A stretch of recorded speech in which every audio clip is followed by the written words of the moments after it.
un nouveau rendez-vous sur la 102.7 FM et c'est au plateau de votre émission Grand Jury. Bonjour à vous toutes et à vous tous. Au micro pour l'animation de cette émission, appelez-moi tout simplement Rodrigue Aego. Je suis avec deux invités ce matin pour ensemble analyser, décrypter l'actualité sociopolitique de notre pays qui aujourd'hui s'exprime en deux points, notamment la question du processus électoral et la grève de 48 heures lancée par la synergie des travailleurs du Togo. Et vous le savez très très bien, depuis le début de cette année, nous sommes ensemble avec vous auditeurs à partir de deux numéros 91 05 80 80, 97 25 86 86. Rien que des SMS, pas de bip. Et dans vos SMS, s'il vous plaît, respectez nos invités parce que la liberté d'expression et d'opinion, elle est de mise. Pas d'insultes parce que si vous insultez, nous ne lisons pas. Merci donc pour votre compréhension. Malix Magloire est derrière la baie vitrée pour assurer la technique et la mise en onde de cette émission. Émirie derrière la caméra pour Togo Vision, sans oublier les équipes des médias partenaires Radio VGK à Palimé, Radio Lumière à Anéro et Ben Radio sur le web. Ceci étant, rapidement, nous allons souffler un tout petit peu en musique puisque nous n'avons pas les journaux. Nous revenons pour vous présenter nos invités et aborder le premier sujet de ce numéro. L'appel à l'union doit interpeller tous les leaders de partis politiques dans notre cher pays, le Togo. Union également entre nous, fils et filles de la nation. Bonjour donc à travers ce morceau à tous les ministres du gouvernement, à tous les leaders d'opinion de notre pays, à tous les militants et militantes, sans oublier les sympathisants et sympathisantes des partis politiques, des associations et des organisations non gouvernementales. Nous n'oublions pas non plus les départements qui s'occupent de la communication dans notre pays, notamment le ministère de la Communication, la Haute Autorité de l'Audiovisuel de la Communication. Nous disons également bien de choses à toutes les rédactions dirigé par des directeurs de publication qui passent dans notre émission ici, commençant par le libéral qui est avec nous ce matin, Fabrice Pétiesi, bonjour. Bonjour et bonjour à tous les auditeurs, j'espère que ce n'est pas tard, c'est ma première émission. Oui, c'est jamais tard, nous sommes toujours en janvier. Cette année 2015, donc je profite de l'occasion pour souhaiter mes meilleurs vœux à tous les auditeurs. Meilleurs vœux donc à toute l'équipe également du journal Le Libéral, la Gazette du Golfe, représentée ici par Idelphonse Akbaki. Bonjour Idelphonse. Bonjour Rodrigue et bonjour à tous les auditeurs de KNTV. On a eu la chance de démarrer l'année ensemble. Oui, justement.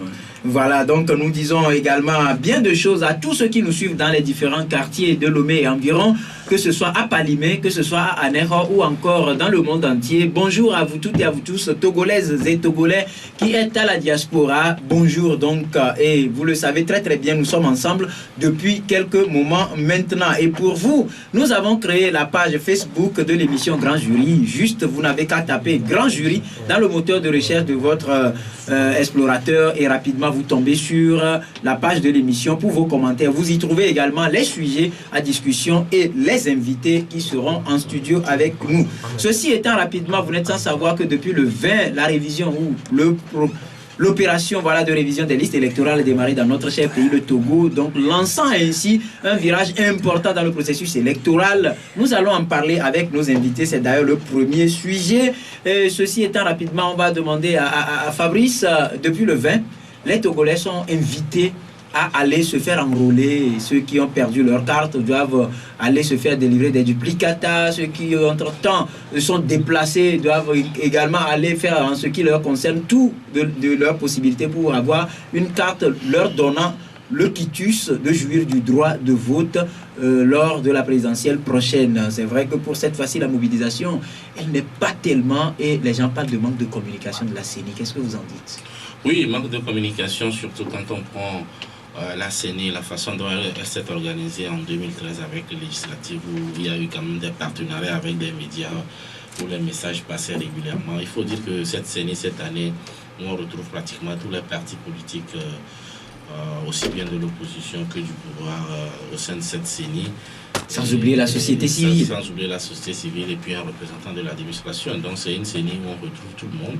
Alors aujourd'hui, quand j'entends les partis politiques jeter la pierre, ou du moins crier, dire qu'on n'a pas communiqué, on n'a pas fait ceci, on n'a pas fait là, alors que ces mêmes partis politiques font partie de la CENI, je me demande quelle a été peut-être l'initiative de ce parti-là pour attirer l'attention des autres sur le fait qu'il faut communiquer et que cela n'a pas été fait. Donc aujourd'hui, c'est bizarre que ce soit ceux qui sont membres de la CENI qui crient pour dire que la communication n'est pas faite, alors qu'en réalité, il revenait à la CENI de s'organiser pour communiquer. Maintenant, pourquoi elle ne l'a pas fait comme l'an dernier? Est-ce que c'est par manque de moyens? Je ne saurais le dire, mais ce qui est sûr, c'est vrai, quand vous prenez surtout Lomé, il faut dire que Lomé, la région maritime, ont la chance d'avoir beaucoup de médias, pour ne pas dire tous les médias pratiquement dans l'espace audiovisuel togolais, où quand même, eux, ils ont quand même la possibilité, la chance d'avoir l'information, mais quand vous prenez les contrées un peu reculées, parce que vous n'êtes pas sans savoir, sont ces radios-là de Lomé qui traversent Tchévier, voire Notien. Et donc, cela voudrait dire que sur le plan médiatique, les autres contrées sont défavorisées, et surtout que l'institution n'a pas pris des mesures pour communiquer comme il le fallait. Moi, je considère qu'au niveau de la partie maritime et golfe, ils ont l'avantage d'avoir des médias. Une solution peut être apportée par rapport à cela, et c'est ce que vous êtes en train d'ailleurs de faire. Mais maintenant, il faut vraiment s'organiser, puisque dans les autres zones, ça n'a pas encore commencé. Il faut s'organiser pour que ce qui n'a pas été fait dans la zone 1 soit rattrapé dans les autres zones. Et je crois que si on maximise autour de la communication, le message va passer. Voilà, si on maximise autour de la communication, le message va passer. Ildefonse, votre regard sur cette opération de révision des listes électorales? Je crois que, outre ce problème de communication qui n'a pas été à la hauteur, comme on l'a constaté, que les premiers responsables de la CENI ne sont pas arrivés à faire comme cela se devait, il faut surtout souligner le fait que les Togolais dans leur ensemble, parce que quand on a mené les investigations, on s'est rendu compte que les Togolais sont déçus. Déçus, pourquoi?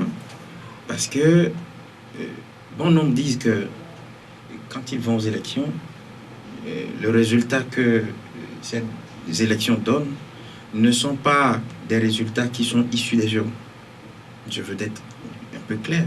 C'est-à-dire que la vérité des urnes n'est pas celle que les Togolais voudraient. Mais depuis quelques années maintenant, on note beaucoup de satisfaction par rapport aux échéances électorales dans notre pays. Parlant de l'élection présidentielle de 2010, des législatives de 2013. Je crois quand vous faites allusion aux élections de 2010, elles ont été, elles aussi, source de contestation. Oui, les élections législatives de 2013, mais il y a eu encore des réserves. Bien, dans l'ensemble, je continue mon analyse en disant que les Togolais, vous devez le constater parce que moi j'ai fait des tours dans des centres de vote où se déroulent ces opérations. Quand vous rencontrez les gens, pour ceux qui viennent, ils vous disent, mais moi je suis venu faire ça pour la forme, hein, parce qu'on sait ce que ça donne les élections. Donc la déception est grande. La déception est très grande. Et voilà, Fabrice, au-delà du manque de communication autour de cette opération sur le terrain depuis le 20, on a constaté des manques, des insuffisances au niveau du matériel même qui participe à l'opération. Oui, bon, il y a des rapporteurs qui parlent de manque d'encre, des groupes électrogènes qui ne fonctionnent pas. Ça, je crois que c'est un problème d'organisation. Et donc, pour un premier jour surtout, bon, hier, je n'y étais pas, aujourd'hui non plus. Hier, c'était un peu le premier jour, effectivement, il y avait des défaillances à certains niveaux, des kits qui ne s'allumaient pas, le retard dans les techniciens qui n'arrivaient pas non plus. Tout ça, là. Donc, moi, j'ai mis ça sur le compte d'un premier jour où on devrait forcer logiquement, ça n'est pas une excuse, mais on devait logiquement rencontrer de ces petits problèmes-là. Donc, j'espère que depuis hier et aujourd'hui, au fur et à mesure que ça avance, surtout que le temps imparti n'est pas grand, il faudrait que on arrête de fonctionner comme si c'était avec du diesel pour démarrer en Strom, pour qu'on puisse rattraper. C'est-à-dire qu'il fallait au moins une phase de réinitialisation du système où on allume un peu toutes les machines, voir si tout est au point. Vous savez, une machine, vous pouvez même l'allumer. Il y a des jours, ça, c'est normal. Il y a des jours où vous testez les micros ici et tout est prêt. Quand on arrive, on veut commencer l'émission. N'allez pas dire à nos auditeurs ce qui se passe en coulisses. Non, c'est pas seulement à votre niveau, c'est un peu général. Les machines, elles ont leur caprice. C'est vrai que c'est l'homme. Ça laisse quand on en a tellement besoin. Vous avez votre ordinateur qui bosse bien, mais il peut y avoir un moment où vous l'allumez, il ne prend pas, et puis bon, vous ne comprenez pas ce qui s'est passé. Mais ce n'est pas une excuse. Ce que je dis, c'est qu'il faut qu'on s'organise vite pour que les problèmes, en fait, si vous permettez la tautologie, le problème, ce n'est pas d'avoir des problèmes. Mais quand on les a, il faut rapidement trouver les solutions. C'est surtout ça. Parce que c'est quand on a des problèmes, on ne trouve pas de solution, qu'il y a des problèmes. Mais quand on a un problème et puis on trouve une solution, je crois que on peut toujours rattraper ce qui doit être fait. Mais au-delà de ces problèmes techniques-là également, il faut aussi dire que s'il faut jauger plus ou moins la réussite de cette opération avec l'affluence dans les centres de recensement et de vote, on peut aussi se tromper un peu parce que je crois que cette année, bon, je ne l'ai pas encore essayé, il y a quand même des procédés qui permettent aux gens de pouvoir vérifier s'ils ont leur nom sur les listes électorales sans forcément se rendre dans le bureau de vote. Je crois que le mécanisme par SMS est là. Oui, la CENI en a parlé, ça doit être déjà disponible. Je ne sais pas si ça marche parce que moi je me souviens qu'en 2013, lorsqu'il a fallu vérifier si ton nom est sorti, ça a été difficile. C'est 48 heures après, le message retour m'est parvenu. Et celui qui envoie le message à la veille. Oui, bon, donc je crois que ça doit être lié au réseau, à l'éternel problème de réseau que nous avons, parce que le jour du vote, vous voulez savoir dans quel bureau de vote vous êtes là, et puis c'est 48 heures après le vote qu'on vous donne le résultat. Ça veut dire que vous ne votez pas. Oui, donc peut-être le mieux, c'est de faire l'effort d'y aller, parce qu'il y a aussi cette paresse-là que les gens ont. Certains y vont, mais ils sont très impatients. Oui, mais sauf que le problème, c'est que les gens, par exemple, aujourd'hui, vous votez à EPP du CC1, demain, vous allez vous retrouver plus votre nom. Quelqu'un vient vous informer qu'il y a le nom. Oui, c'est ce que je dis. C'est pour cela, parce que l'expérience a prouvé aussi que les gens attendent les derniers moments, soit les week-ends ou alors les derniers. Vous allez voir que le dernier jour, il y aura du monde là-bas. Les gens attendent donc quand vous attendez le dernier moment, et parfois vous êtes confronté à ce problème-là, vous risquez de rater. Donc c'est pour cela que je dis, il faut un peu de patience dans cette histoire-là, parce que le mécanisme est parfois un peu lent. Et il y a des gens qui ne patientent vraiment pas. Quand je prends les taxis moto, ils voient le temps passer. Or, il sait que son bilan, c'est en fin de journée. On peut être tenté de sortir de la queue pour dire je vais revenir la prochaine fois. Et au fur et à mesure que le jour avance, ça se complique davantage, parce que au fur et à mesure que les jours avancent, les gens deviennent de plus en plus nombreux dans les centres de vote et de recensement. Alors que le premier jour, il y a plus de possibilités d'accomplir cet acte-là beaucoup plus facilement les premiers jours. Donc, moi, je demande, au-delà du côté de la CENI, où ils doivent revoir tous les problèmes techniques pour ne pas trop faire retarder la chose, je demande également aux citoyens de faire un peu preuve de patience et de patienter vraiment quand il le faut pour pouvoir le faire, parce qu'il ne sert à rien de s'énerver, de s'en aller. Voilà, en tout cas, avant de retrouver Ildefonse par rapport à cet aspect de la chose, nous remercions l'auditeur qui nous envoie tout de suite la réponse.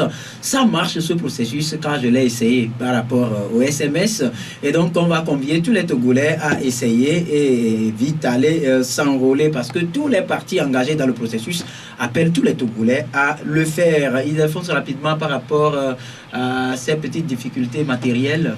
Oui, mais quand j'ai mené encore d'autres investigations, j'ai appris de la bouche des gens que si ça ne marche pas à Lomé, c'est parce que le régime l'a fait sciemment, parce que Lomé n'est pas acquise au pouvoir en place, et c'est pourquoi la CENI n'est pas arrivée à faire de la sensibilisation son cheval de bataille comme cela se devait de faire. Il serait très difficile d'identifier un partisan du parti au pouvoir et un partisan d'un parti de l'opposition. Non. Quand on se réfère aux dernières législatives, on a juste une idée de ce que cela donne. Il y a deux, vous avez parlé tout à l'heure du fait que certains n'arrivent pas à se faire identifier dans les bureaux de vote. Je crois que ce problème remonte des élections législatives dernières, où à la veille, c'est à la veille, parce que je sais de quoi je parle, à la veille, on a créé d'autres centres de vote, et qui ont fait que certains n'ont même pas eu n'ont pas eu cette chance d'aller remplir convenablement leur devoir civique. Et ils se sont dit, mais pourquoi ça doit se faire ainsi? On l'a dénoncé en son temps réel. Je crois que c'est des problèmes qui participent au fait que les Togolais, pour la plupart ceux qui sont à Lomé, ne sont pas encore entrés dans la danse. Mais on verra par la suite ce que ça donnera. Bon, est-ce que, revenant à l'autre aspect, donc tel que vous dites que les gens racontent que c'est une stratégie, est-ce qu'aujourd'hui, même si on considère que c'est une stratégie, quelles répercussions ça peut avoir sur le processus. Du moment où on ne sait pas qui va aller se faire enrôler. Vous savez qu'on a toujours tendance de dire en politique que telle localité est le bastion de l'opposition, telle autre est le... Voilà. De tout. Alors, si on sait que ce fief est réservé à tel parti, bon, on peut jouer là-dessus. Hein. Moi, c'est des investigations que j'ai menées. Et puis, au-delà de ça, je me dis, est-ce que ça presse qu'on organise les élections dans les conditions qui prévalent aujourd'hui, quand on sait que les réformes sont là et quand il faut les faire, ça touche aussi le côté électoral où on doit revoir un certain nombre de choses. Je me demande pourquoi ça presse, parce que quand vous vous rendez compte, je me suis déplacé dans 2 centres, j'ai remarqué que le kit ne travaillait pas, ça dit que la machine même ne s'allumait pas, alors que avant qu'on la déplace, elle travaillait normalement. Bon, on l'a dit tout à l'heure. Les aléas de la technique. Dit tout à l'heure, oui. Fabrice l'a souligné tout à l'heure que ça arrive aux machines, c'est vrai. Il y a aussi le fait que il y a d'autres petits problèmes qu'il faut résoudre. Donc, moi, je crois qu'il faut laisser le temps de corriger tous ces genres de problèmes avant de se lancer comme cela se doit dans la danse. Je crois que c'est ce qu'il faut faire. Voilà, Fabrice, est-ce que vous partagez l'avis des ondits tels que Ildefonse l'a relayé tout à l'heure, que c'est peut-être une stratégie? Bon, vous savez, il a parlé d'investigation. Je m'attendais à ce que... il prouve que ce système arrange l'un ou l'autre. Mais maintenant, dire que c'est parce que l'opposition est beaucoup plus implantée à Lomé, c'est pour cela que... Moi, je crois que logiquement... Et puis, quand on dit le pouvoir, c'est pas le pouvoir qui a fait la programmation, hein, c'est la CENI, et au niveau de cette CENI-là, tout le monde y est. Et donc, moi, je crois que c'est toujours mieux. Moi, je crois que c'est mieux d'essayer les machines à Lomé et que d'aller... commencer par les essayer à Mandouri. Là où il y a un problème d'électricité. Il y a un problème d'électricité, problème de connexion et tout cela. Et je crois, comme je l'ai dit aussi, Lomé a un avantage, la médiatisation. C'est vrai que la CENI ne s'est pas organisée, on l'a déjà dit ici. Parce qu'il y a des arriérés, et ça, il ne faut pas l'oublier par rapport à législative. Moi, je l'ai déjà dit, même quand vous devez à quelqu'un et vous savez qu'il peut vous apporter encore, vous pouvez il faut l'approcher. Et accroître la dette quitte à ce que vous payez. La preuve, nous faisons le travail sans partenariat. Sans partenariat. Donc je crois que Lomé a un avantage. D'abord, il y a plus de gens instruits et à Lomé, puisque c'est la capitale où tout le monde se retrouve. Il y a plus de gens instruits à Lomé. Il y a plus de médias à Lomé, même si la CENI ne s'est pas organisée avec tout ce que tous les médias. Et quand j'écoute les presses écrites, tout le monde en parle. Toutes les émissions. Et tout le monde en parle. Et tous les sièges des partis politiques sont également à Lomé. Et toutes les activités pratiquement, c'est à Lomé, c'est lors des campagnes seulement on voit les gens aller à l'intérieur d'autres. Et donc pour moi je crois que la logique voudrait quand même qu'on commence par Lomé, qu'on fasse les tests à Lomé et maintenant redéployer la chose dans les autres coins à l'intérieur. Est-ce qu'on peut envisager une prolongation? Mais je crois que par moment c'est arrivé, hein, mais dire que peut-être on a commencé par ici parce que l'information n'est pas passée, que les gens, même jusqu'aujourd'hui, si vous allez peut-être à l'intérieur, les gens ne savent même pas qu'on est en train de recenser, du moins de réviser les listes de prix. Peut-être il y a des gens qui ne sont même pas au courant. Mais le hic à Lomé, c'est qu'il y a des gens qui ont l'information aussi, mais qui ne bougent pas. La preuve, moi, je n'ai pas encore... quand je suis allé, c'était pour le reportage. Voilà. Pour voir comment ça se passe. Et donc, mais je crois qu'à Lomé, quoi qu'on dise, Lomé a un avantage, mais dire que bon, parce que de toutes les façons, on a une idée plus ou moins exacte du nombre d'électeurs au niveau du Togo, et la grande partie se retrouve du côté de Lomé. Parce que je me souviens une année aussi, que lors de ce recensement-là, on a dit oui, même à Lomé ici, les gens disent oui, que dans les fiefs de l'opposition, à Baie, qu'on n'ouvre pas vite, parce que bon, on se dit que, et qu'on refuse même dans d'autres localités de recenser les gens de l'opposition. Et là, on se demandait, mais comment on reconnaît... c'est vrai que dans les coins les plus reculés, dans les communautés, c'est facile, hein, c'est facile parce que les gens se connaissent. Comment on reconnaît un militant de l'opposition et celui du pouvoir pour qu'on choisisse? Quand on fait la queue, est-ce qu'on vient extirper les gens pour les recenser, refouler d'autres? Ça, je crois que c'est des... Je comprends ces genres d'arguments volontaire parce qu'on est encore dans un pays où on ne se fait tellement pas confiance. Parce que dans d'autres pays, en réalité, il y a des dysfonctionnements. On a suivi tous parfois des élections aux États-Unis où on parle de compter et recompter. Mais ça n'offusque personne parce que tout le monde a confiance qu'on ne peut pas me tricher. Voilà. Je crois que quelles que soient les circonstances, on me donnera le bon résultat. Et donc, quand il y a de ces dysfonctionnements-là dans les autres pays, il n'y a pas de problème. On se dit que c'est un dysfonctionnement. Si ça pénalise tout le monde. Si ça arrange tout le monde. Mais ici, je reconnais qu'on est dans une situation où on ne se fait pas encore confiance au niveau du Togo. C'est pour cela des mécanismes sont créés pour parvenir à cela. Et j'espère qu'un jour, même quand on n'ouvrira pas vite le bureau de vote quelque part à Baie, on ne dira pas que c'est vrai pour défavoriser ou favoriser tel ou tel camp. Voilà, je crois que par rapport à la question de mobilisation, il y a un auditeur qui dit 5 élections, 5 victoires pour Gnassingbé. Comment voulez-vous que le Togolais ne soit pas démotivé? En tout cas, ça passe sans commentaire. Ceci étant, rapidement, Ildefonse, il est vrai que la crédibilité ou la transparence du processus électoral importe vivement à tous les acteurs impliqués dans la logique de l'élection présidentielle à venir. Et à Alberto Olympio, voilà le président national du parti des Togolais, on l'a écouté sur les antennes faire part de sa volonté d'accompagner la CENI à éplucher le fichier électoral, à s'assurer de la bonne forme du fichier afin d'éviter les contestations. Comment vous trouvez son initiative? Non, je crois d'abord que c'est un droit, hein. C'est un droit. Il est présidentiable, je crois. Il est candidat. Il est candidat, il est présidentiable. Je crois qu'il a ce droit. Et je suis sûr que c'est dans cette dynamique qu'il a envoyé un courrier au chef de l'État qui a instruit le ministre de l'administration territoriale de le recevoir. Mais j'ai été un tout petit peu frustré de la déclaration de M. Alberto Olympio quand, au sortir de son audience avec le ministre de l'administration, frustré parce qu'il disait que lors de leur discussion, le ministre lui a fait savoir qu'il était en train de raconter des balivernes. Alors, je me suis dit que ça ne fait pas sérieux quand des responsables se rencontrent et parlent de l'État togolais, que des choses comme ça se disent et que les populations l'apprennent sur les chaînes, les stations de radio, de télé, que ce n'est pas normal. Et puis, il faut aussi souligner que M. Alberto Olympio, comme je l'ai dit tout à l'heure, doit avoir son regard dans ce qui se fait. La loi demande à ce que l'on use de son droit, si je peux me permettre cette tautologie, surtout quand on est dans cette dynamique électorale, quand on est candidat, à savoir ce qui se passe réellement.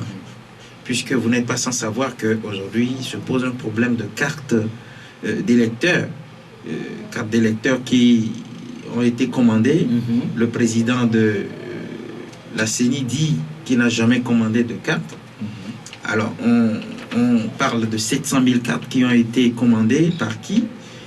C'est maintenant qu'on s'est rendu compte que c'est le ministre de l'administration qui a commandé ces cartes, mais remises à la disposition de la CENI, on se rend compte qu'il y a 100 000 cartes qui ont disparu des 700 000 cartes. Alors, est-ce que tout ce qui se fait là donne une idée de transparence? C'est la grande question. Quand on refuse aux candidats d'user de leur droit pour voir ce qui se passe du côté du fichier électoral, et quand les cartes d'électeurs disparaissent, se volatilisent dans la nature, on se pose la question de savoir si on n'a pas d'ores et déjà les réponses qu'on aura à nous servir au terme de ces élections à venir. Et voilà, Fabrice, par rapport à l'initiative d'Alberto Olympio et sa rencontre avec le ministre de l'administration territoriale, est-ce que vous avez des informations autour? Quelle analyse vous en faites? Oui, ben, je ne sais pas si cette rencontre a été retransmise en direct ou alors... Il y a eu seulement l'interview d'Alberto Olimpio. Oui, donc il faut faire attention. Ce n'est pas parce que Alberto Olimpio est sorti dire que le ministre a dit qu'il a dit des balivernes qu'on doit l'avaler tout de suite comme je ne sais quoi. Il faut faire... On ne sait pas dans quelles circonstances... Parce que la communication est un peu complexe. Quand vous échangez avec quelqu'un, les circonstances dans lesquelles je dis tel ou tel mot, je crois que c'est important de le savoir. Et puis rien n'est sûr si Bawara a dit ça. Et puis jusqu'aujourd'hui, c'est Alberto Olimpio qui nous dit que Bawara. Maintenant, lui ne nous dit pas ce qu'il a dit au ministre Gilbert Bawara pour que lui puisse dire qu'il dit des balivernes. Donc moi, je crois que sur des aspects pareils, il faut éviter tout de suite de s'emballer. Il faut faire attention, surtout quand c'est un seul son de cloche on a. C'est pas parce que peut-être on soupçonne le monsieur d'avoir l'habitude d'être comme cela que forcément il a dit. Pour l'instant, c'est Alberto qui dit que Bawara l'a dit. Maintenant, reste à savoir si Bawara reconnaît l'avoir dit et s'il l'a dit, c'est dans quelles circonstances et qu'est-ce que Olimpio lui il a dit. Maintenant, sur son initiative, mais je crois qu'il faut également faire attention. Alberto Olimpio, je crois que de par sa formation, il est spécialisé dans les questions il est du domaine informatique et il s'y connaît. Et l'erreur même qu'il a commise, il est venu sur les antennes ici au Togo nous dire que c'est lui qui a fait gagner IBK. Et il se fait qu'aujourd'hui, il est candidat au niveau du Togo. Un candidat vient, on lui dit, qui dit qu'il veut avoir accès au fichier électoral. Et mes amis, et vous voulez qu'on lui ouvre ce fichier? Non, c'est le code de... C'est le code électoral qui le dit. Non, le fichier, c'est-à-dire ce que lui voulait faire, c'est-à-dire c'est quelque chose de technique.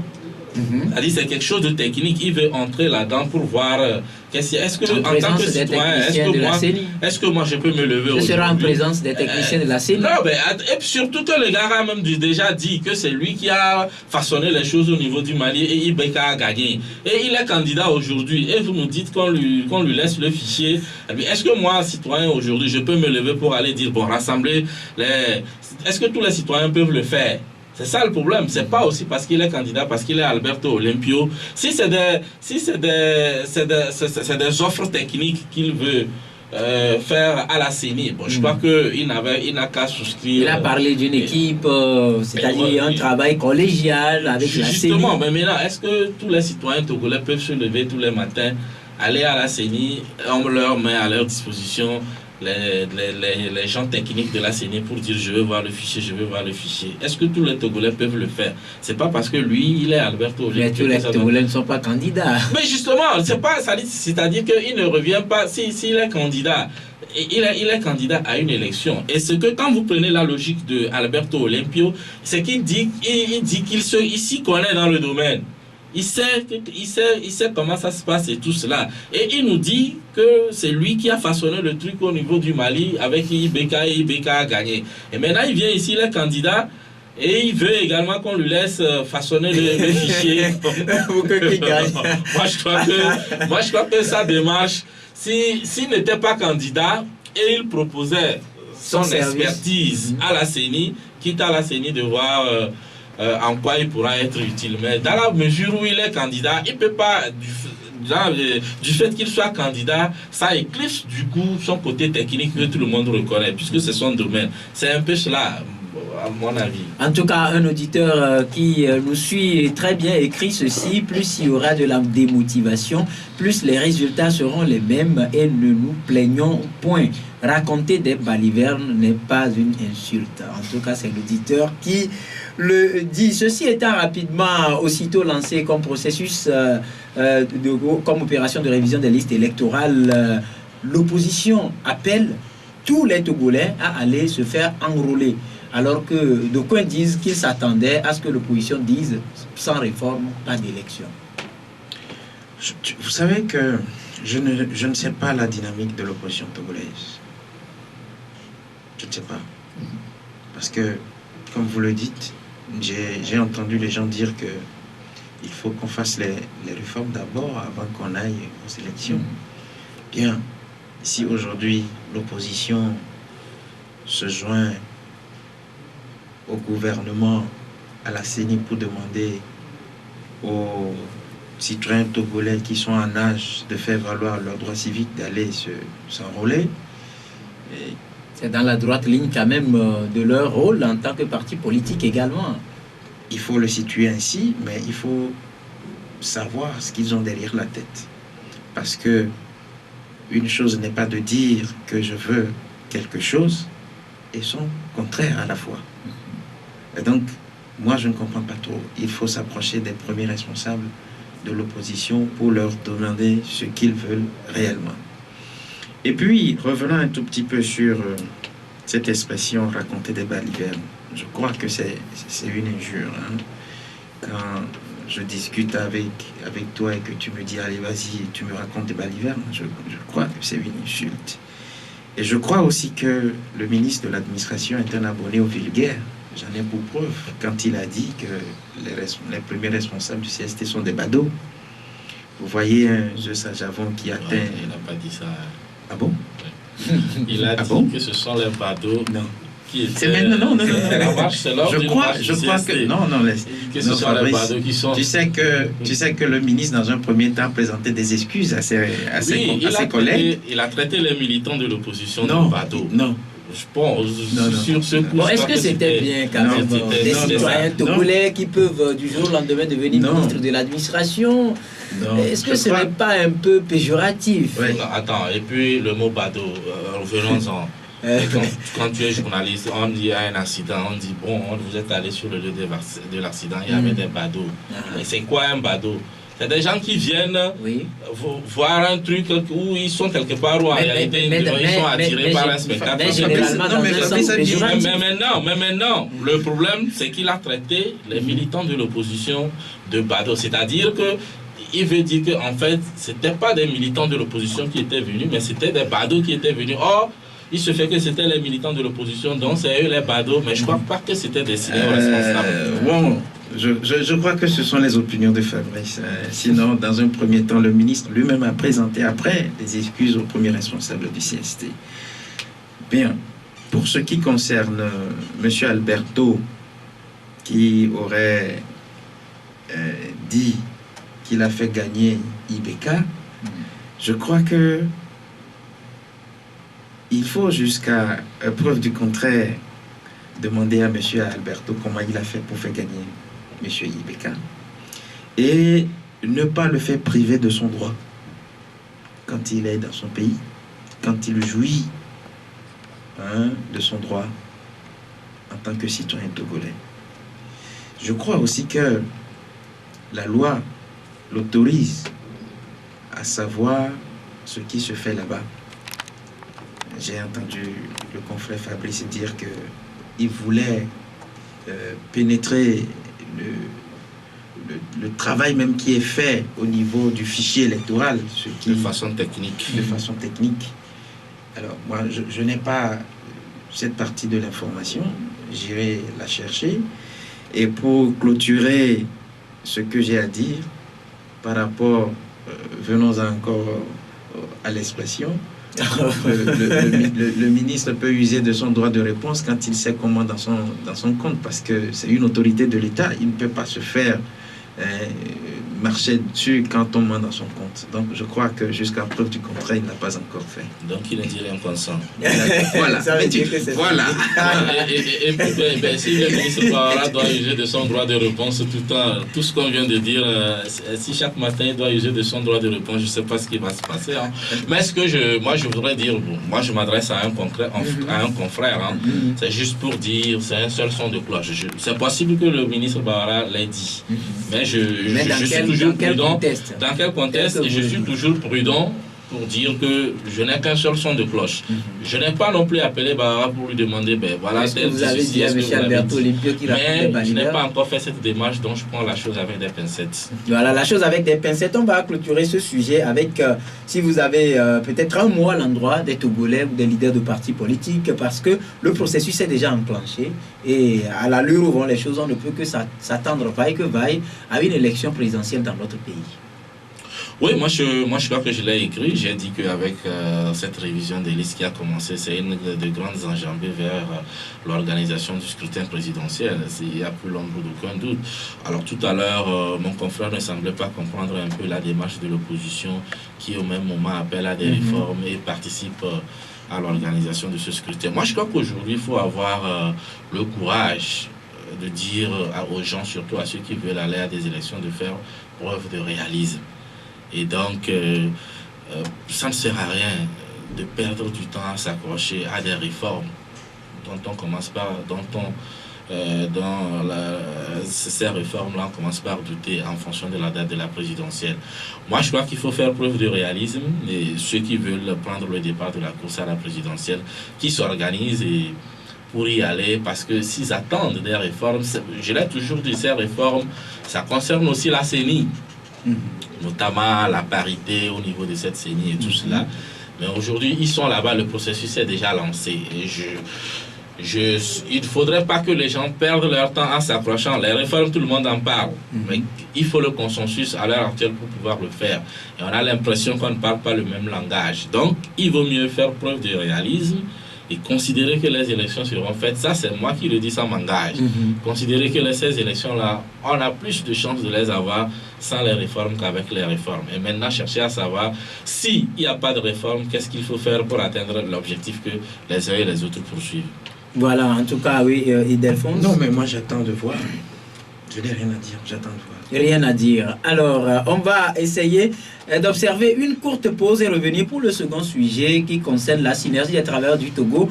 Sa grève de 48 heures, visiblement ce matin, on voit un peu partout dans les artères de la capitale, les élèves en kaki regagnant leur domicile, ce qui veut dire tout simplement que leurs enseignants n'étaient pas au rendez-vous. Ceci étant, hier au journal de 20h sur la télévision nationale, nous avons appris, et tout comme à la radio Lomé, un communiqué du gouvernement qui prenait l'engagement de satisfaire les doléances salariales des travailleurs. Mais sauf que cet engagement, on ne sait pas si ça a été discuté, mais selon nos informations, nos échanges avec le porte-parole de la synergie des travailleurs du Togo, cette grève n'est pas levée. On va y revenir tout à l'heure, mais avant de retrouver la technique, quelques messages. Bonjour KMTB, s'il vous plaît, les politiques ne se disent pas la vérité. Il revient à vous de sauver le peuple togolais. En tout cas, c'est un auditeur qui l'écrit. Si vous, en tant que journaliste, vous, l'avocat de M. Alberto Olimpio, et cette expression, pourquoi ne pas vous approcher du ministre? Je crois que si l'auditeur nous suit très très bien, on a dit tout à l'heure que c'est Alberto Olimpio qui a parlé et que le ministre n'a pas encore usé de son droit de réponse pour qu'on sache si ceci a été dit ou dans quel contexte ça a été fait. Donc rassurez-vous, dès que ce sera fait, vous aurez toutes les informations. Merci donc à la technique et on revient tout à l'heure. Vous avez compris la quintessence de ce morceau. Si ça va s'améliorer, c'est vous qui allez le faire. Et si ça ne va pas s'améliorer, ça vous engage également. Ce qui veut dire tout simplement, je ne sais pas si l'artiste parle des leaders de partis politiques ou bien de tous les Togolais. En tout cas, moi je crois qu'il parle à tous les Togolais. Et c'est pour ça que nous le disons toujours. C'est au nom de l'appel qui nous est lancé à travers notre hymne national. Togolais, viens, bâtissons la cité. Ceci étant, nous allons aborder le second sujet, qui est relatif à la grève de 48 heures lancée par la synergie des travailleurs du Togo. Fabrice, tout à l'heure, comme je l'ai dit ce matin, on a comme l'impression que la grève tient, puisqu'on voit les élèves dans les rues en kaki en train de regagner leur domicile. Oui, je crois que avant de lancer une grève, il y a un préavis de grève qu'on introduit au niveau de l'employeur, et ici, puisque c'est l'administration publique au niveau du gouvernement. Et donc ce préavis, le préavis, si on l'a prévu, c'est pour permettre quand même aux différents acteurs de discuter et pouvoir sauver peut-être la grève qui est programmée, donc sauver ce qui peut l'être et éviter que la grève ait lieu. Et quand la grève commence par, quand la grève rentre en application et que finalement vous avez du nouveau, je crois que vous appelez les leaders syndicaux qui viennent avoir l'information et maintenant retourner à la base et dire bon voilà ce que nous avons obtenu et puisque c'est la base qui décide de la guerre et la grève pardon, voilà ce que nous avons obtenu, alors qu'est-ce que vous décidez? Les gens prennent la parole, c'est suffisant, on percève ça en attendant, on sursoit la grève, autant de possibilités. Mais au niveau il y a aussi des situations où on peut lancer une grève pour lier ça à quelque chose qui est visible. Par exemple, on peut dire, bon, voilà, et nous entrons en grève jusqu'au jour où on ouvre cette route. Donc ça voudrait dire que le jour où la route s'ouvre, tout de suite la grève s'arrête d'elle-même. Et donc ça c'est quelque chose qui est perceptible. Mais maintenant ici, il est question de l'amélioration des conditions, que ce soit sur le plan salarial et autres qui sont réclamées. Et ce qui fait que même quand vous prenez la décision aujourd'hui pour dire oui, on accepte, on n'a pas encore l'élément.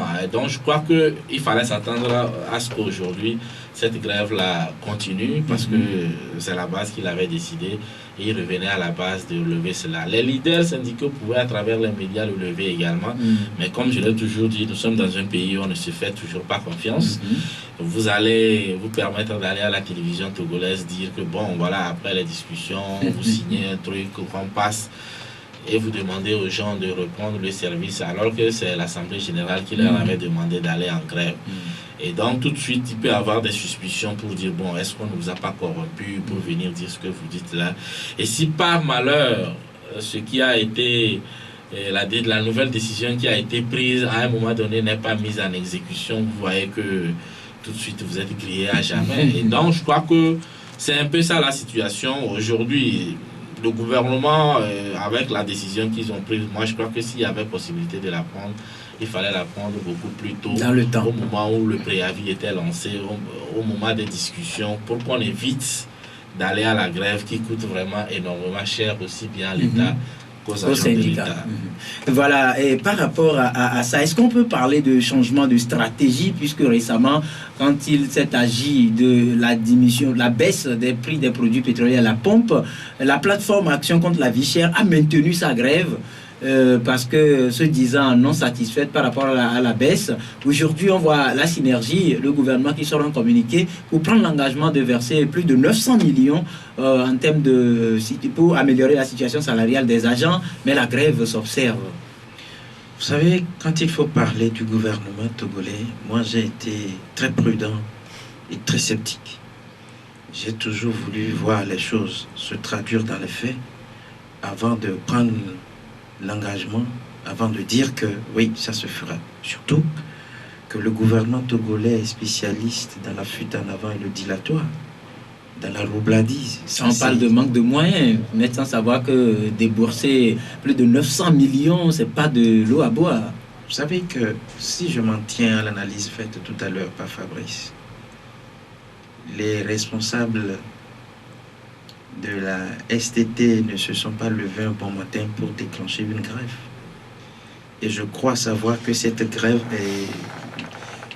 cette situation a commencé par déranger parce que ça fait déjà bientôt 2 ans que les responsables syndicaux et le gouvernement ont pris langue pour satisfaire la plateforme qui a été déposée. Vous devez vous rendre compte que, comme il a dit tout à l'heure, si le gouvernement a été animé d'une bonne foi, durant le délai du préavis, on devait faire ce que le gouvernement a fait tout à l'heure. Et encore que c'est une promesse. Vous entendez? C'est un engagement. Hein? C'est un engagement. C'est un engagement. Bien. Rappelez-vous les propos du ministre de l'Éducation, M. Florent Maganawe, qui disait à la rentrée que les primes de rentrée et de bibliothèque étaient garanties. Était un acquis. Donc, ce qui veut dire qu'il y a eu discussion et les deux parties ont été d'accord sur un certain nombre de trucs à faire. Mais au moment où il faut mettre en application cette décision-là, il y a eu encore problème. Voilà pourquoi j'ai dit que, parlant du gouvernement togolais, moi j'ai été très sceptique. Et je vois le gouvernement togolais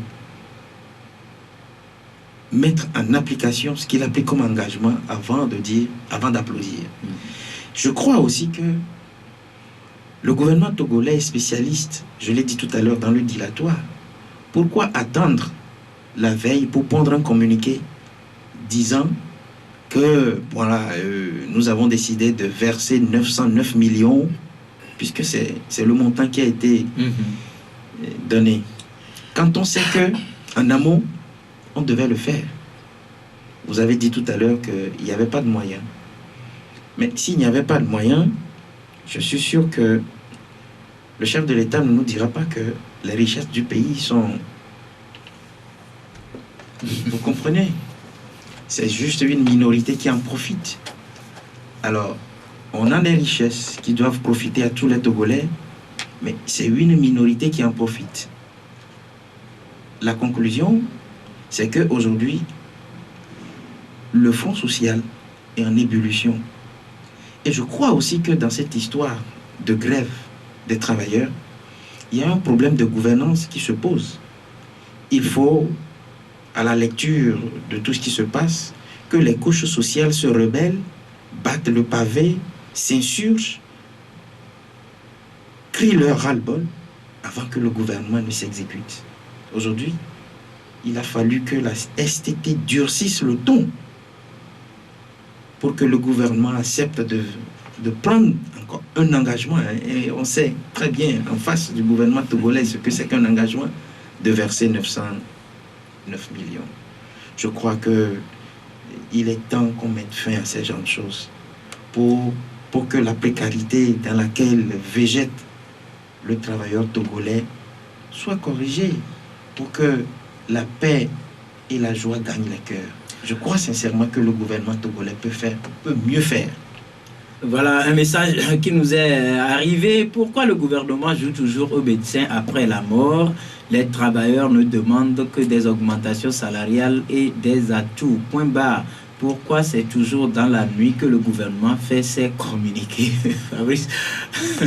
Donc aujourd'hui, comme vous l'avez dit, cette histoire de manque de confiance, est-ce que finalement ça ne prend pas un tout petit peu en otage les responsabilités qui incombent à chaque acteur? Non, moi je crois que dans un pays qui se veut libéral comme le Togo, il faut s'attendre à ce que des gens grèvent et manifestent pour l'amélioration de leurs conditions de vie. C'est reconnu par tous les tests juridiques dans un pays qui se veut démocratique et libéral. Et donc maintenant, moi là, mon regret, c'est toujours, j'ai toujours l'horaire des grèves, mais malheureusement les fonctionnaires aussi, parfois ils sont obligés d'y aller à une grève à contre-cœur parce qu'ils ne voudraient pas ça aussi, mais ils n'ont que ça pour pouvoir faire fléchir le gouvernement. Ils n'ont que ça malheureusement, sinon ne pensez pas c'est leur arme. Quand vous postulez à un emploi et vous êtes employé, vous travaillez, c'est pas pour sortir et rester à la maison, nul ne le veut. Aujourd'hui, les élèves traînent dans la rue, les enseignants, c'est pas un plaisir pour eux de rester à la maison. La grève n'arrange personne, aussi bien ceux qui exécutent cette grève que le gouvernement lui-même, puisque finalement, en fait, l'argent qu'on vous donne, c'est l'argent que vous faites entrer. Et donc, ça voudrait dire que quand vous arrêtez de travailler, ça a forcément un impact sur le budget, ou du moins sur le trésor du pays. Et le trésor du pays, ça n'appartient pas au chef de l'État, ça appartient à tous les Togolais. Donc, globalement, la grève n'arrange personne. Mais les fonctionnaires n'ont que ce moyen-là pour se faire entendre. Et donc, quand ils le brandissent, je crois que ce qui peut l'être fait, je l'ai toujours dit, les leaders syndicaux et tout cela, et c'est pas des gens étrangers à la gestion de la chose publique. C'est-à-dire, ils participent. Ils sont au cœur. Ils savent ce qui est possible. Et il y en a qui sont au ministère même des Finances, oui, qui donc, chaque fois... Ils savent ce qui est possible et ce qui ne l'est pas. Et donc, ils ne peuvent jamais avoir des revendications farfelues. Ça, je ne me suis jamais aligné sur une position pareille. Ils savent ce qui est possible et ce qui ne l'est pas, en fonction de ce que l'État pouvait avoir comme revenus ou recettes. Mais maintenant, au niveau des dirigeants également, il y a certaines contraintes, et surtout quand vous prenez le cas du Togo, où on a eu une certaine parenthèse où les choses ne marchaient vraiment pas. Il y a eu des décès, moments là où rien ne marchait, et que ce qui fait qu'aujourd'hui, pratiquement, il n'y a plus de priorité au niveau du Togo, c'est-à-dire tout est prioritaire. Vous prenez la santé, l'éducation. Il y a beaucoup de choses à faire ici et maintenant. Vous prenez l'éducation, des choses à faire ici et maintenant. La sécurité, des choses à faire ici et maintenant. Et ce qui fait que vous avez tous ces besoins-là, vous devez résoudre tous ces problèmes au même moment, ce qui peut être parfois difficile pour les dirigeants. Mais je crois qu'au fur et à mesure qu'on commence par assainir quand même les choses, un jour viendra où on aura quand même le temps d'élaguer beaucoup de choses et de pouvoir souffler. Parce que quand vous constatez aujourd'hui, on est obligé de faire beaucoup de choses au même moment. Mais vous n'allez pas également demander à certains de patienter parce que vous êtes en train de régler des problèmes dans un autre secteur. C'est comme vous avez des enfants et un matin, un enfant vient vous présenter ses problèmes et puis bon, vous demandez aux autres enfants, bon, votre petit déjeuner, on va le suspendre pour l'instant parce que votre frère va aller étudier dans telle université et tout cela. Ça ne se fait pas. C'est-à-dire, on ne peut pas retarder certains parce qu'on veut faire évoluer d'autres. Donc aujourd'hui, je crois que c'est ça le véritable problème du gouvernement, c'est comment parvenir à régler tous ces problèmes-là qui sont là au même moment et qui sont urgents. Parce que comme je l'ai dit, il n'y a plus de priorité à un niveau donné. Tout est prioritaire. On ne demande pas aujourd'hui, par exemple, au gouvernement de climatiser les salles de classe. Peut-être qu'un jour viendra, on va le réclamer. C'est-à-dire quand on aura eu de bonnes salles de classe, des salles de classe aérées, et quand on aura constaté aussi qu'on a des moyens, ça ne serait pas aussi farfelu de demander au gouvernement de climatiser les salles de classe. Mais ce n'est pas ça. Les salles des professeurs. Donc ce n'est pas ça. Ce n'est pas ça on demande aujourd'hui. Et si on demandait ça aujourd'hui, on peut dire vous exagérez. Donc c'est pas ça on demande aujourd'hui. Ce qu'on réclame aujourd'hui, c'est quelque chose de légitime qui devrait être fait, mais qui n'est pas fait pour des raisons que j'ai expliquées. Et donc, c'est le droit pour les gens de réclamer. Et c'est pas parce que vous avez un deuil dans votre famille que vous n'allez pas payer votre loyer. Le locataire... Mais des fois, il y a des propriétaires qui sont... Oui, c'est-à-dire qu'il peut comprendre. Mais s'il ne comprend pas, ne lui en voulez pas. C'est ce que je veux dire. Il risque de mourir de faim, au fait. Ok, on est presque arrivé à la fin. Il y a un auditeur qui pose des questions. Ils n'ont pas de moyens. Où ont-ils trouvé des moyens pour organiser les législatives? Et voilà qu'ils sont capables aussi de financer la CENI avec des milliards. Qu'il cesse ses habitudes, nous sommes au 21e siècle. En tout cas, c'est un auditeur qui le dit. Puis un autre message, la grève n'arrange personne, comme Fabrice l'a dit tout à l'heure. Pourquoi le gouvernement ne résout pas une fois pour de bon le problème des travailleurs? Voilà un dernier message qui vient également d'arriver. Le gouvernement n'est pas conséquent avec lui-même. Pourquoi attendre la nuit pour un tel communiqué? Il fallait le faire depuis. En tout cas, ce sont les auditeurs qui l'ont écrit. Et comme on l'a dit tout à l'heure dans les différents développements, comprenez tout simplement que le gouvernement est aussi dans son rôle.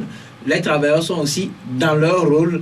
Et notre souhait serait que ces deux rôles trouvent un point de consensus pour ne pas priver les élèves qui risquent de descendre dans les rues, parce que les cours sont considérés comme faits. On risque d'aller... On arrivera. Moi, je voulais rebondir en quelques secondes sur un message que vous avez lu, un auditeur qui demande pourquoi le gouvernement ne peut pas résoudre une fois pour de bon les problèmes. On ne peut pas résoudre, même chacun de nous individuellement a des problèmes. On ne peut pas résoudre... Parce qu'à chaque jour son problème. Ouais, chaque jour son problème. On ne peut pas résoudre une fois pour de bon des problèmes. Qui est cet homme-là sur cette terre qui n'a pas de problème? Moi, je définis souvent la vie comme la gestion quotidienne des problèmes. Et donc, pour moi, on aurait pu dire pourquoi le gouvernement ne gère pas ces problèmes, mais de les résoudre. Il dit, mais quand vous résolvez aujourd'hui on n'a pas l'or, on n'a pas encore ce qu'on a comme salaire, ce n'est pas encore ça. Il y a beaucoup de choses et au fil du temps on finira, même jusqu'aux États-Unis aujourd'hui les gens réclament des meilleures conditions de travail, de vie dans certains secteurs. Au fur et à mesure que ça évolue, on a toujours d'autres préoccupations qui viennent et tout cela. Le salaire que les gens prennent aujourd'hui, les gens l'ont pris dans les années 60 et puis peut-être qu'ils estimaient que c'est bon et voilà, on ne peut pas résoudre tous les problèmes mais il faut les gérer. Il faut les gérer. Un dernier mot, Ildefonse? Non, si gouverner c'est prévoir, je crois que le gouvernement togolais doit essayer de recadrer et de revoir tout ce qu'il y a lieu de revoir, parce que jusqu'à preuve du contraire, les élections présidentielles seront faites sur fonds propres. Donc ça veut dire que le gouvernement a au moins de l'argent pour organiser les élections, mais n'a pas de l'argent pour satisfaire aux besoins des travailleurs. C'est ce qui est grave. Et quand vous savez, prenez juste le ministère de la Santé, allez au CHU d'Aucoin, et vous verrez, pas plus tard que la semaine dernière, le chef service traumatologie a envoyé une note à la direction générale pour signaler un certain nombre de problèmes. Vous voyez? En tout cas, nous allons y revenir. Merci donc, c'est la fin de ce numéro du jour. Merci à Fabrice. Merci également à Idelphonse Akwaki, Malix Magloire était derrière la baie vitrée pour la technique et la mise en onde. Émilie pour Togo Vision, bien de choses à Achille et à toute l'équipe de la rédaction de Golf Info. Bien de choses, au revoir.